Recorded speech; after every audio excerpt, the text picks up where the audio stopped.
Poetry is the key to understanding language.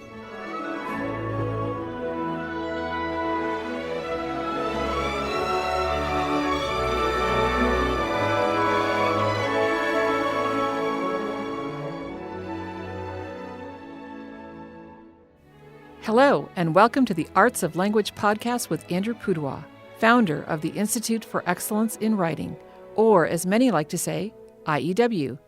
My name is Julie Walker, and I'm honored to serve Andrew and IEW as the Chief Marketing Officer. Our goal is to equip teachers and teaching parents with methods and materials which will aid them in training their students to become confident and competent communicators and thinkers.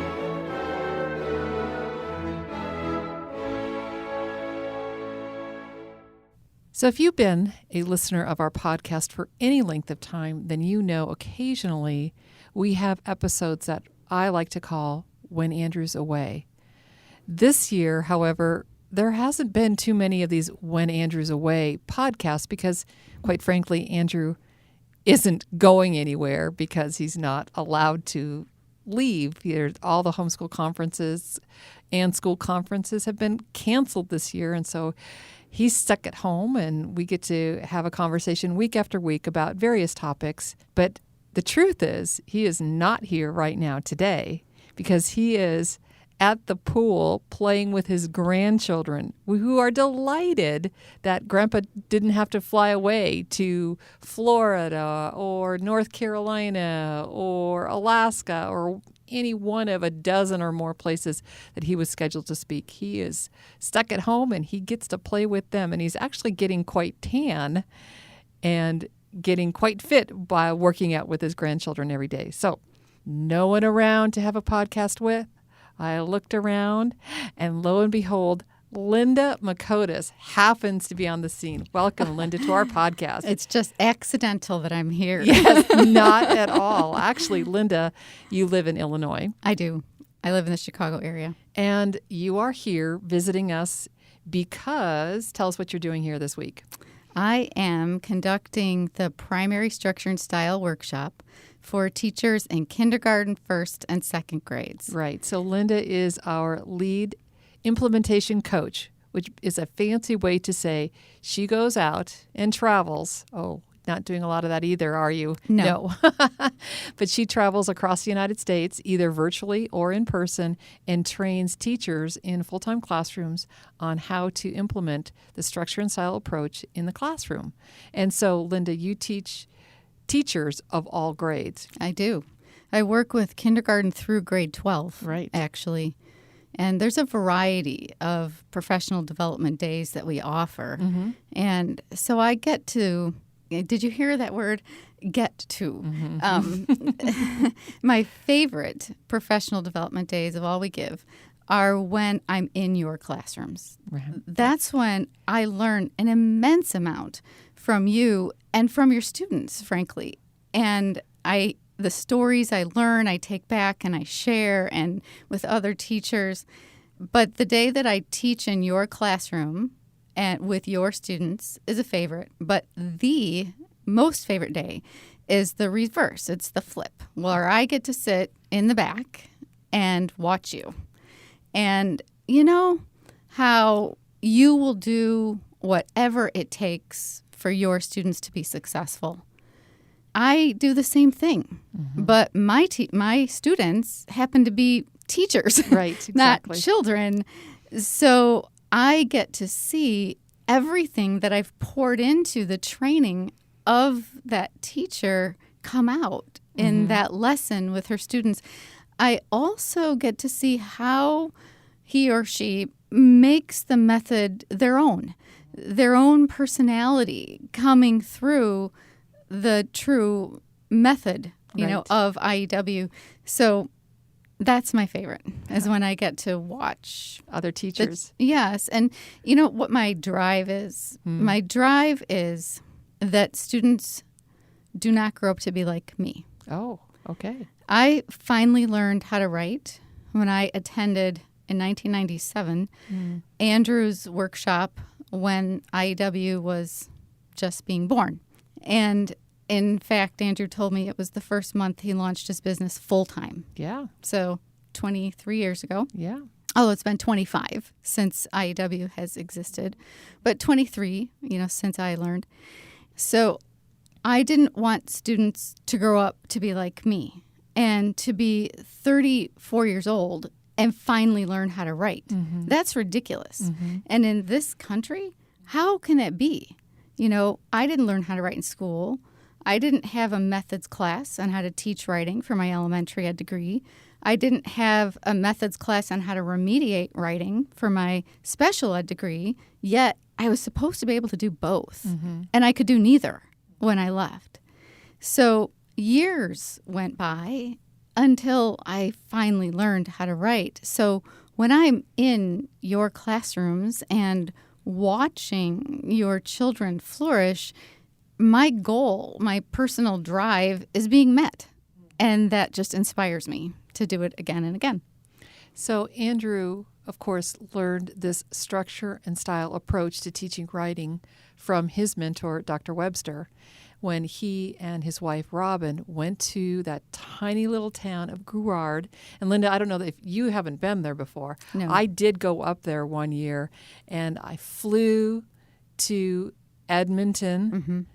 Alberta, and the flight was a 4-hour flight, and then I rented a car and drove for 5 more hours. As far as I know, the sun never set as far north as I was going to this tiny little town, and there Mrs. Ingham was teaching her blended sound site program at the same time that Dr. Webster was teaching his blended structure and style in composition program. And similar to what I went to in 2007, is what Andrew went to in 1990, so many, many years earlier, where they kind of divided the whole group into, are you teaching primary or are you teaching not primary? So are you teaching elementary school and older? Mm-hmm. And that's where Andrew hung out. He hung out with Dr. Webster, and Dr. Webster actually has taught every single level, Yes. all the way from, the primary grades all in the one-room schoolhouse, Right. as well as the master's level and beyond at the University of Dalhousie. Mrs. Ingham loved the primaries, and she was the first grade teacher that just oozed and bubbled with joy and enthusiasm, and she just loved her students. And so, Linda, you're here today teaching Mrs. Ingham's class, the primary, we call it primary structure and style workshop, which is so many different things. And we do not have time to talk about the whole thing because that would take 4 days because that's how long you're here. But I do want to just share that Linda teaches all grade levels, but right now she is focusing this week on teaching the primary grades. Linda, I wanted you to share some of the wisdom that you learned from Mrs. Ingham that you're now bringing to today's teacher in the year 2020. Well, I was really blessed because the year that I joined IEW was the year of a writing conference. And so I went to Murrieta, California. That's where you and I met. And that is where I met Mrs. Ingham and her daughter, Shirley George, who's a master second grade teacher in her own right. And I got to see these components of the method in a workshop on poetry, a workshop on Sound City, and I got to see it all come together in my mind. So now that our primary materials have been out with the teachers for many years now, I am watching it come alive over and over. But there are several key components. The first is poetry and the necessity of poetry. And correct me if I'm wrong, but over the last 12 years of being in classrooms, I have watched the language that children come to school with decline. Their vocabulary is declining. Their reading comprehension is declining because of lack of vocabulary. Sentence structure is short. They're thinking in bits and bytes instead of in complete thoughts. So poetry is the key to understanding language. When I was young, my mom read to me all the time, and we had all the nursery rhymes memorized. And then we did, the hand motions like Miss Mary Mac, Mac, Mac, all dressed in black, black, black. So we did all the clapping, that went with everything, and acted all of the stuff out. And then when I had children, of course, I did the same thing. But parents are not doing that anymore. Children are not coming to school, or I should say not very often, coming to school with nursery rhymes memorized. So why is that important, right? And then we have to ask that. It's important because children are memorizing the meter, the rhyme, the tempo of the English language. They're also memorizing the syntax of the English language, which can then be put into writing. But if they have not internalized a much more complex sentence structure, how are they ever supposed to write one? So by memorizing these poems, the students are then able to take what's in there, as Andrew says, and get it out of there, right? But if you don't put it in, how are you going to get it out? Right. You can't. And then this is what we're seeing in grades all the way up into high school. So they're missing those foundational elements of language development.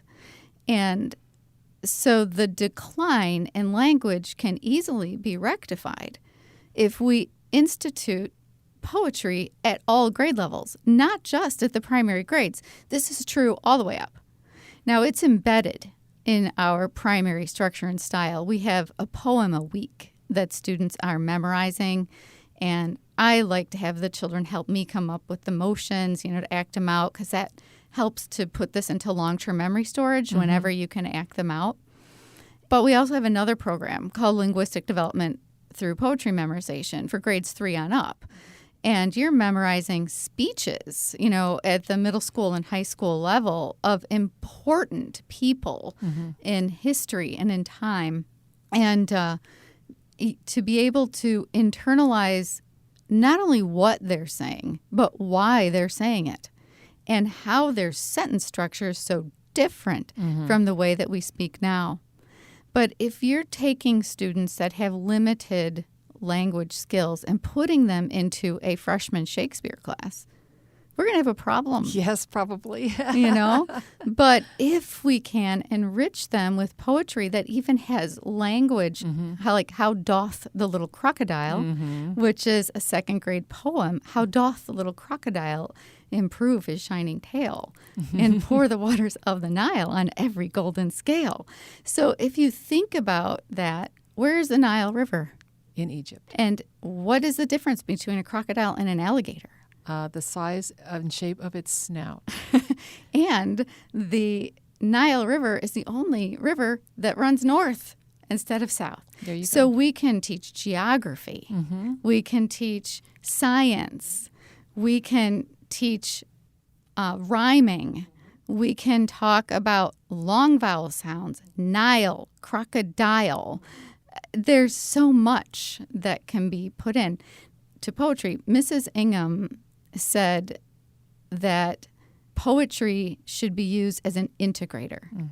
So it includes everything. So why not teach it together? Right. And we've segmented education in the United States. And in my education, that was true. We have reading time. We have math time. We have science time. Of course, we're going to have that. And we have writing time. In some schools, they have writing time. But why not incorporate writing into reading? Why not take the phonetic concepts that you're learning, like AI as in nail? It's another poem for the want of a nail.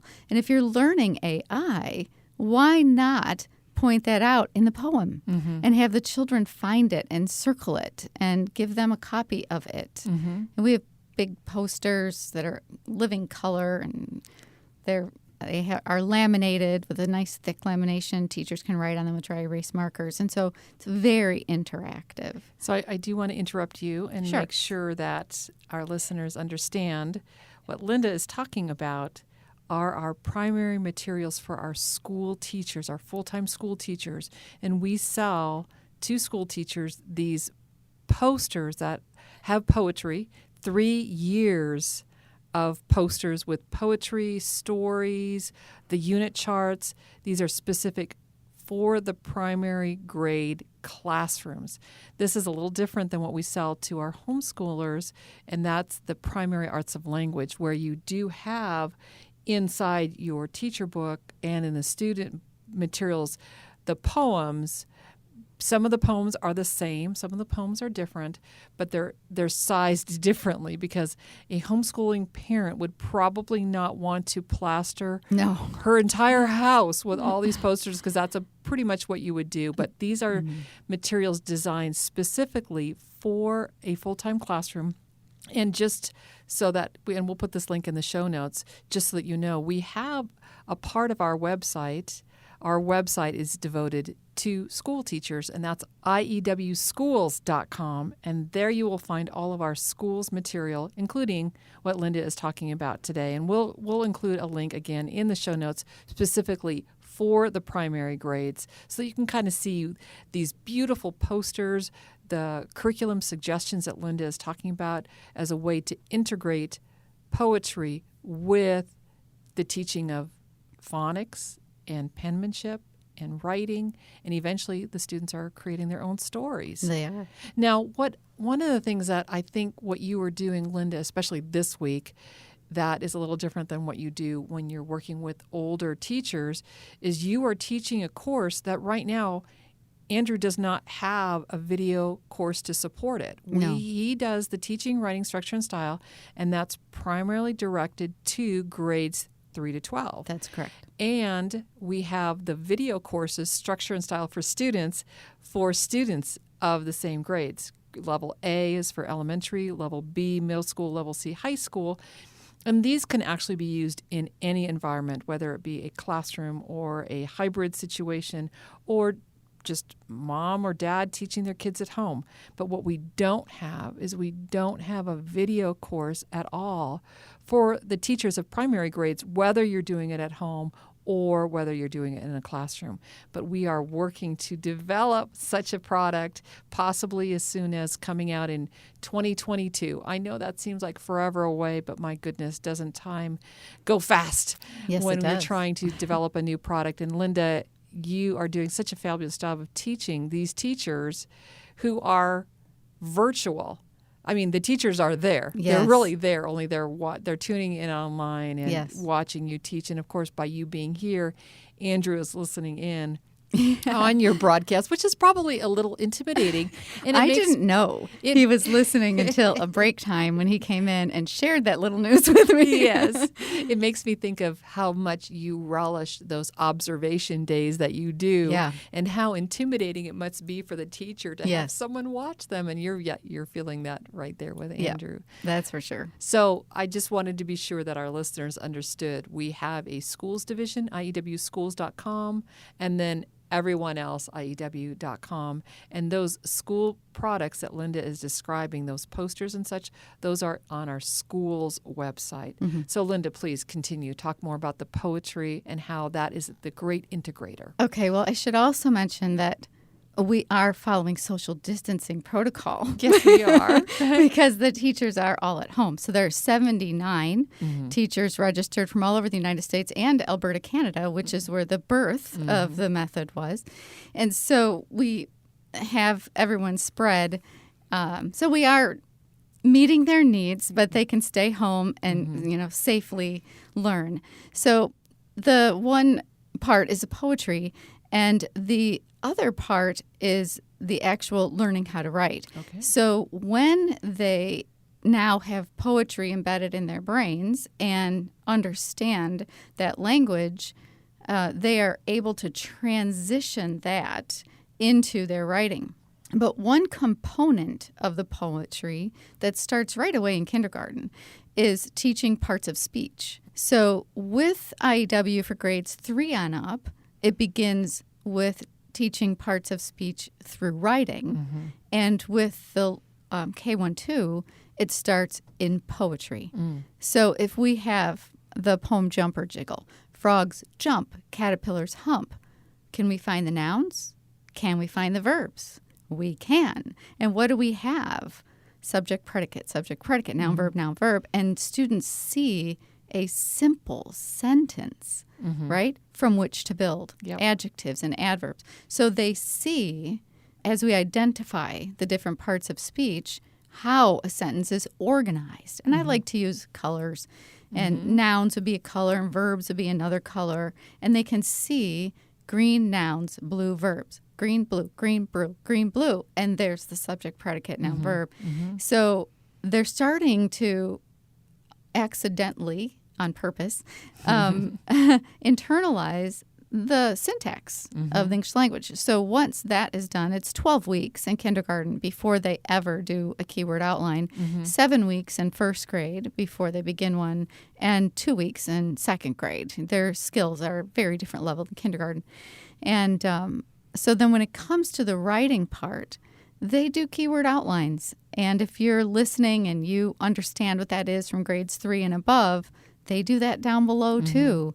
And in kindergarten, it's oral. And the teacher writes down what the students give as a response. But first grade on up, we have papers that have the structure for the paragraph already printed on them with the lines and the dotted line and the spacing of the lines appropriate for their development. And so the children are writing those keyword outlines, and then they are giving complete sentences before they ever write a single word on the page. So we start to hear what it is that we've put in when they make those sentences. That's the really interesting thing. There's a story that a teacher sent to me. She often sends me her student samples that she's very proud of. And what grade level does this teacher teach? She teaches second grade. Okay, great. In Michigan. Okay. And this little boy's name is Noah. And he wrote the story all by himself. And you can tell that the keyword outline was done well, and that was done as a class. But when it came to writing the story, by reading this, you know that it all came from his imagination. Okay. It's amazing. Well, the title is The Ingenious Fox. Now, ingenious is an incredible word for a second grader to learn. Where did he learn that? I know. The poem that week was The Ingenious Man. Oh, nice. And he fixed a hole in his boat. Oh. So they had talked about what ingenious means. Do you see the direct transition from poetry to the story, right? Applying it to a different character. So there was an ingenious farmer. So he likes that word, so he's using it a lot. There was an ingenious farmer who dug an amazingly deep well. The farmer, who suddenly left, forgot to cover the well. A crafty fox came running along and missed seeing a deep hazard, which was the well. The reason the fox missed it was because he was daydreaming of being chased by giant chickens. And it was summer, and the sun was shining, and the dream was scary. But all of a sudden, ka-splash, then kabam! He ended up getting whacked onto a rock by a swarm of powerful waves. Then the fox thought, who would ever do this? I'm trapped. Mr. Fox tried to jump, but he bumped into the wall, and he tried to climb it, but it was just too slippery. Amazingly, he landed on the rock. Fox, who was mad plus frustrated and bewildered, roared with madness. Then he bellowed very loudly, "Help! I'm doomed!" Fox then thinks very hard and makes a plan. To Fox's super surprise, he hears the clip, clap, and thinks it's a goat. Fox, who had a plan, decided to trick the goat. Fox tempted goat because of the drought. Aren't you thirsty? Come, the water down here is magnificent. Goat jumped down, and like a lightning bolt, Fox escaped almost at the speed of light. Goodbye, Fox, he said to the goat. Do not be tempted by an ingenious fox. Oh, that is brilliant. Listen to the Wow. language. Yeah. It comes directly through that poetry and all of that work. And this was a 6 or 7 line story about the fox and the goat. That was original Aesop's fable. But 6 or 7 lines, this was 3 pages that this student wrote. Where does it come from? His brain, right? Because of all of the modeling, of all of the language that has been poured into his brain, it can all come out again. Right. And I'm actually hearing a lot of stylistic techniques in there, too. Oh, We've yeah. got the LY, the who, which. He uses the title rule. Even the That's title right. Ingenious Fox comes from the last sentence. That is just incredible. Linda, in the short time that we have left, if you can take a few minutes and talk a little bit about reading. Children in the K-1, 2 grades, they're probably not reading really fluently. How on earth can they be writing if they're not reading? Can you just speak about that correlation? Yes. There is an oral component to our method and a direct relationship to reading. Reading and writing go together hand in glove. And writing, through research, has shown writing is the missing link for reading. The research was done by the Carnegie Foundation. When we create a keyword outline, and the students are choosing 2 to 3 keywords from a sentence and writing it down. In units 1 and 2. In units 1 and 2. Think about that for a minute. What words are they choosing? They're choosing the words that are going to help them remember the main idea of that sentence. And then they do it again and again and again. Let's say there were 6 sentences in the paragraph. They have now found the main idea of every single sentence. What's going to happen to comprehension? Yeah, it's going to skyrocket. It can't help but go up, right? And then the next step is to take that keyword outline and make oral sentences from it so they hear themselves think, right? Why do we have children read out loud? So they can hear themselves think. And that's what happens when we do this oral retelling. We're practicing the grammar and the syntax. What if they can't make a sentence? That's okay. One of their classmates can. And so we have the children working together as a group, and they learn from one another. It's that modeling and imitation that's so beautiful. Then the next step would be to write a sentence that makes sense. Now, if everyone in the class has the same outline, do you think everyone will have the same story? I think your story that you just read demonstrates the answer is absolutely not. No, that's right. So they're able to take what's written down because it's telling them what to say, and they can now focus on how do I want to say it? How do I want to spin this sentence or spin this tale? How do I want to use this word that I just learned, right? So they are now free to embellish and use their creativity and imagination. Now, if they can do this when they are writing on their own or writing as a class or with a partner, putting in the word ingenious is only going to help him when he reads it someplace else. Right. So all that vocabulary is going way up.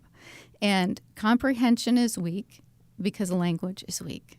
And through IEW, language grows. And you hear things like children tend to write the way they speak.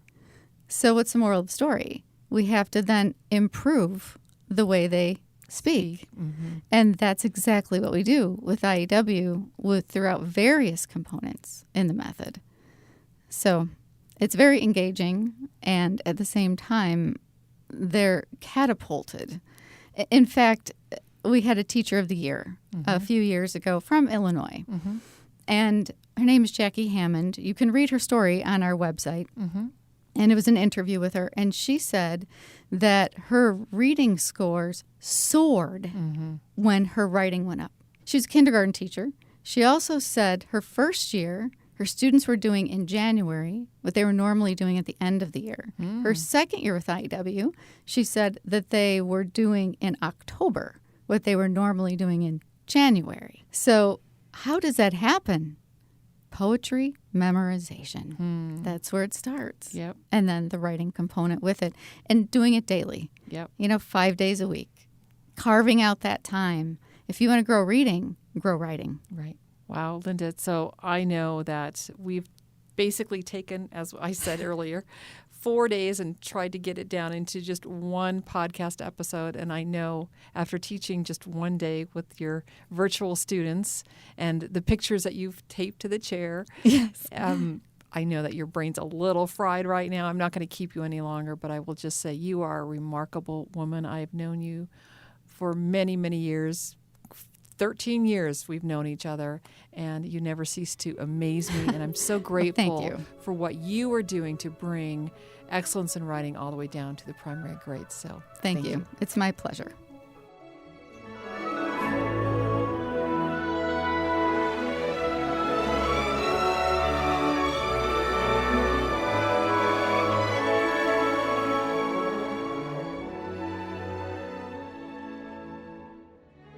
Thanks so much for joining us.